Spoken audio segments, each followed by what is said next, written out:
doing, Right. and learn it. Yeah. And then that way, when you get called up, you're like, oh, I got this. I mean, waiting around is like, you got to make your own opportunities. Yeah, for sure. Luck is when an opportunity meets a prepared person. Fuck yeah. That's a Jason McKinney quote. Hey, Jason. But so that, there was a lot of transition at the time. It felt very unstable. People working there, I learned so much from them, but they were almost kind of like they were on their second wave. Everyone was in their mid to late 40s. Heard. So I was looking for an environment that, I could run in. Gotcha. That people were still striving for, like, hey, we got to keep that third star. Yeah. Like, we're working hard. I wanted to be on that hungry team. Yeah. And so I think that pushed me in a very dramatic opposite direction, and that's why I went to work for Corey Lee. Got you. Did you stage at Benu when you worked at Qua? I did. How scary was that? Terrifying. Because I know that you're like, what if somebody comes in to eat and tells them and they fire me? I knew that wouldn't happen. Okay. Only because they had the same schedule. Oh, sweet. So most restaurants, with the exception of like 2 or 3, the Laundry being one because they're open 7 days. I think what was Meadowood's schedule? Meadowood was 5 days. Was 5 days? Sunday, Monday closed. Yeah. Okay, so you guys were on the same schedule too. So it was the Laundry, Single Thread, and Manresa that had a slightly different schedule that could potentially overlap. Heard. But everywhere else was Tuesday through Saturday, off Sunday, Monday. Okay. So Qua and Benu were the same, so I knew that wasn't going to happen. How'd you get a day off? Well, I didn't. So the couple weeks leading up to my interview, we'd been super, super slow at Qua.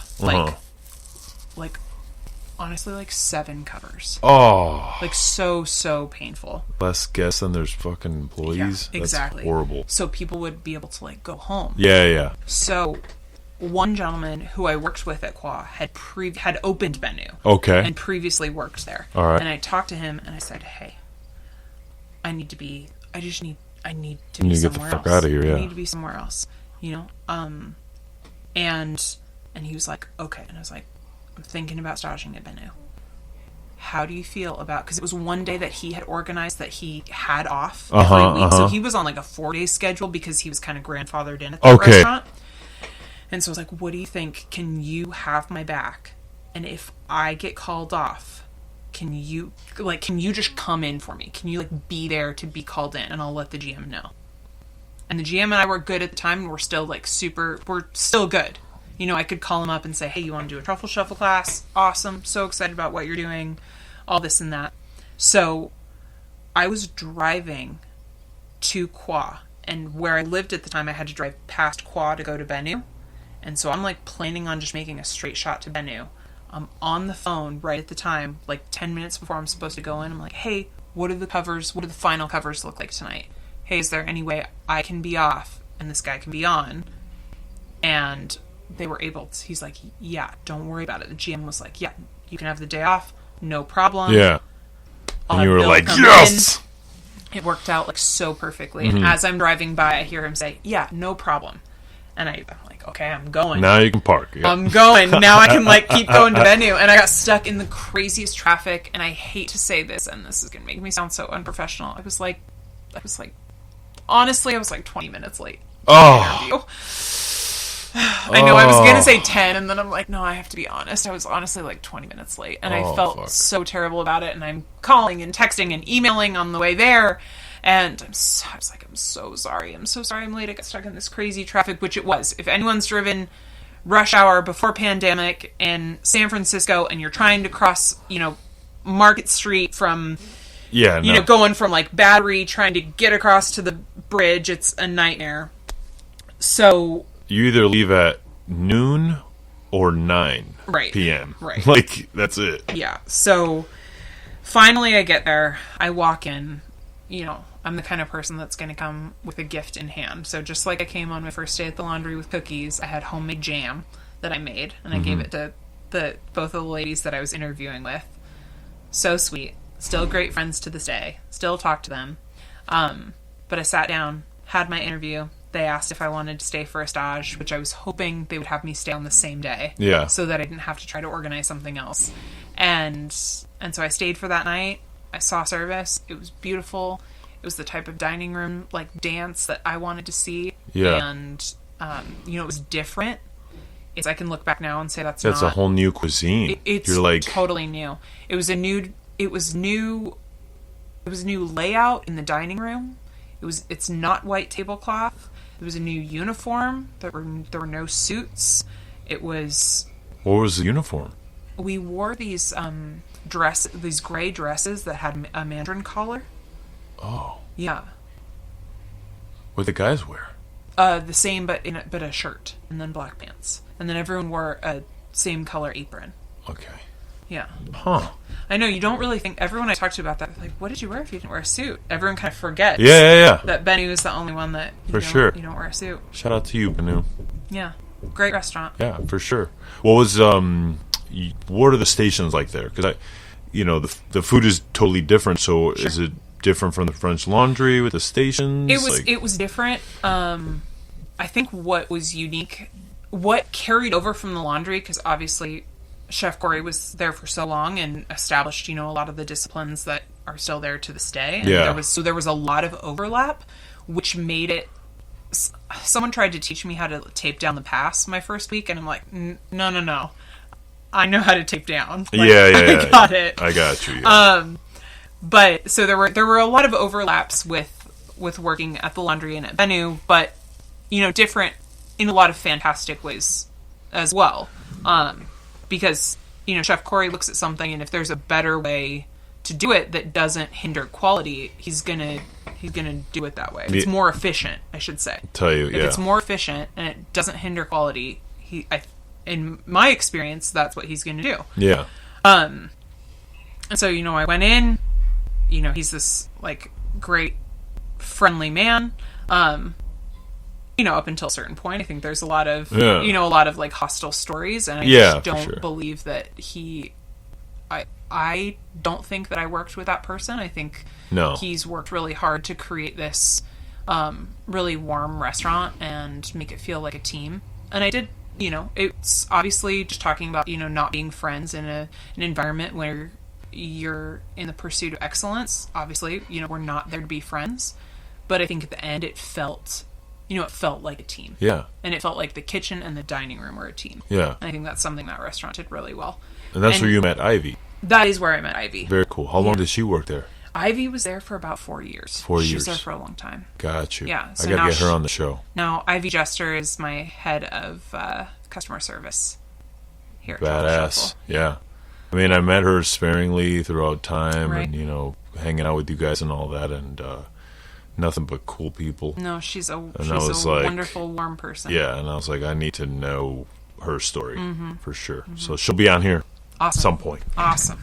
She should be. Yeah. But in the kitchen at Bennu, we had...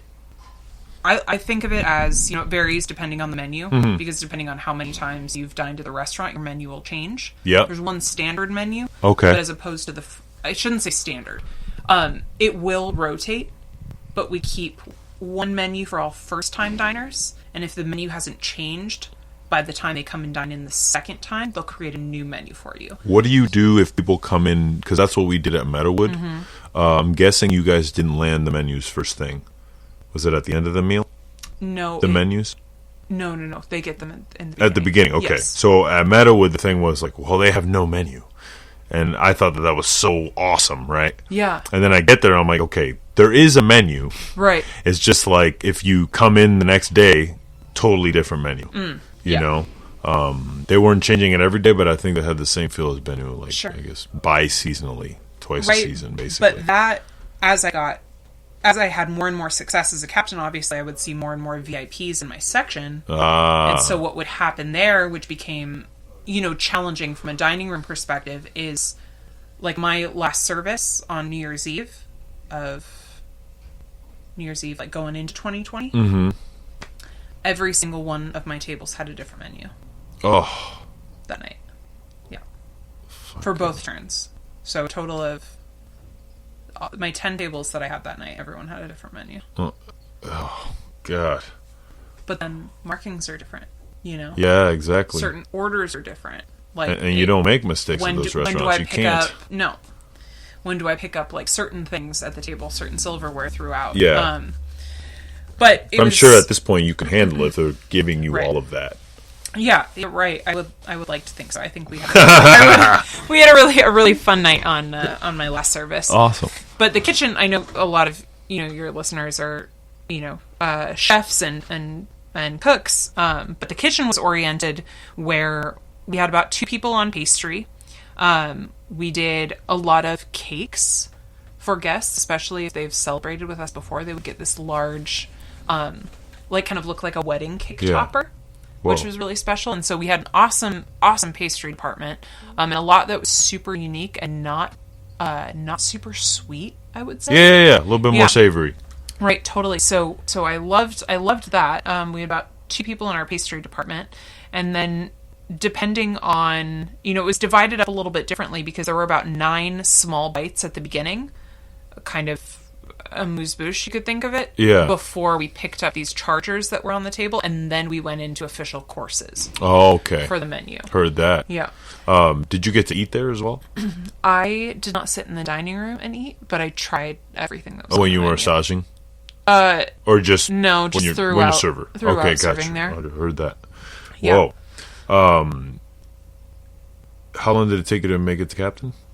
I started as a captain. You started as a captain. Okay, so at this point you're like, I'm a badass.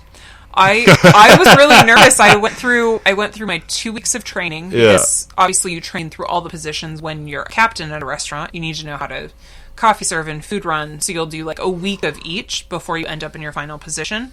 And so I had been food running for 2 weeks, just my 2 weeks of training. I didn't have anything like without my trainer, even though we had gotten through everything for the most part early. Chef Corey came up to me and he said, okay, so I know it's only been 2 weeks, but how do you feel about starting your captain training next week?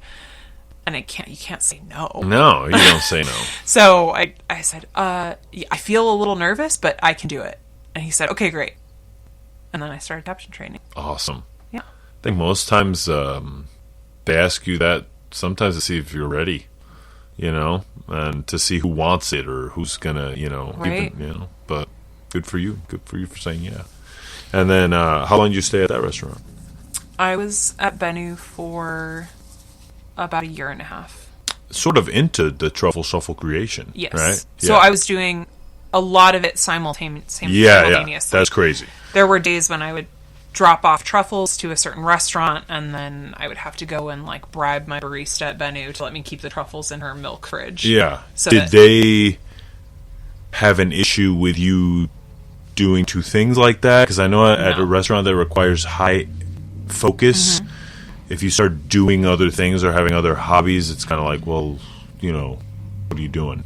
I think I got to the restaurant at least a half hour early every single day and would sit in the dining room and study for Bennu. So I don't think that when Truffle Shuffle started gearing up, I never allowed it to be a problem because I didn't let it affect service. Yeah. During service at all. And then I think Chef saw my dedication, every single day. And then when I became a trainer, I was dedicated to training that new generation of people coming into the restaurant.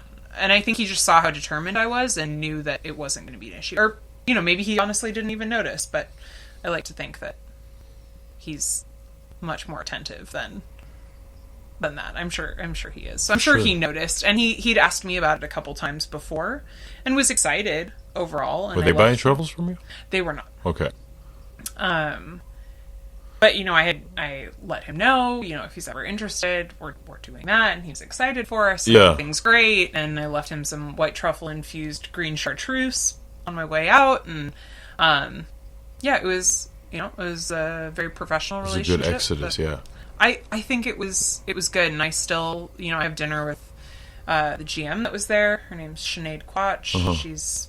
She's honestly, she would be great on your podcast too, Dave. I mean, she started at the restaurant as a food runner, and now she's a general manager. Get it going, baby. Yeah. Hit her up. Let's go. Sucio Talk guests. And funny enough, she is from Irvine as well. and